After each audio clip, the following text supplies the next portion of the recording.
बात बताओ, ये तो मैं सब आपसे अब देखूंगा, आपसे बात करूंगा मैं आपसे। आप आर्मी को थे, आर्मी के थे, ये अभी आर्मी में नहीं है, तो मैं आपसे पूछना चाहता हूं, अग्निवीर से देश को फायदा है नुकसान है? नुकसान है सर। भैया इनको बताओ, अग्निवीर से देश को क्या नुकसान है?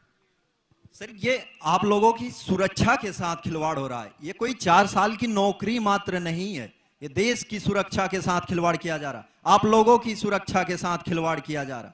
ये सिर्फ पेंशन की बात नहीं है, ये भारतीय सेना किसी के बाप की बपौती नहीं है, ये हमारी और आपकी सेना है, हर लोगों की सेना है, जिसकी वजह से मैंने इस सच्चाई को जब बोला था कि भारतीय सेना के साथ खिलवाड़ नहीं होना चाहिए, तो इस वजह से मैंने त्याग पत्र दिया।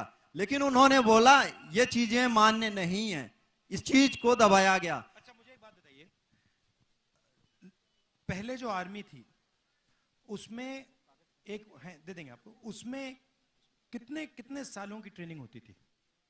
सर मेरी खुद 3 साल की थी और उसके बाद 1 साल की और एडवांस। तो आपकी 4 साल की ट्रेनिंग हुई। आप मुझे बताओ, जो अग्निवीर को 6 महीने की ट्रेनिंग दी जाएगी, उससे काम बन जाएगा? सर वो भी ट्रेनिंग प्रॉपर नहीं हो पा रही, उससे कहीं काम नहीं बनने वाला। वो सेना को बिल्कुल कमजोर किया जा रहा है। आने वाले समय में हम, जो स्वर्गीय नेताजी कहते थे मुलायम सिंह, कि हमें पाकिस्तान से डर नहीं है, हमें चीन से डर होनी चाहिए। चीन से मतलब मुकाबला करने के लिए अपने सैनिक को मजबूत बनाना चाहिए।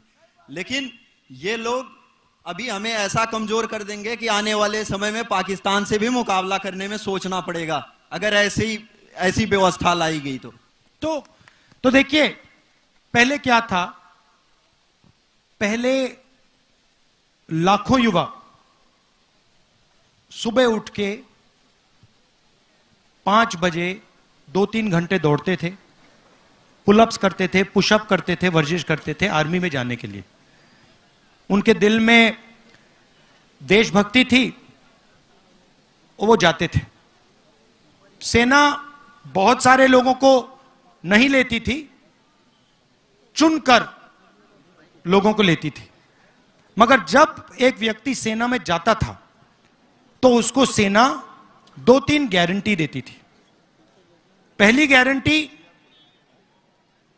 कि हम आपकी रक्षा करेंगे, कुछ भी हो जाए, हिंदुस्तान की सरकार, हिंदुस्तान की सेना, हिंदुस्तान की जवान की रक्षा करेगी। दूसरा वायदा, आपकी सर्विस के बाद आपको गारंटी करके हम पेंशन देंगे। तीसरा वायदा, आपको कैंटीन की फैसिलिटी मिलेगी। और शायद सबसे जरूरी वायदा, अगर आप युद्ध में शहीद हुए तो आपको शहीद का दर्जा मिलेगा, आपको, आपके परिवार को इज्जत और रिस्पेक्ट मिलेगी।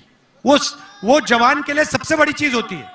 आप उसको कुछ मत दो, आप उसको पेंशन मत दो, कैंटीन मत दो, कुछ मत दो। हिंदुस्तान के सैनिक को आप सिर्फ शहीद का दर्जा दो,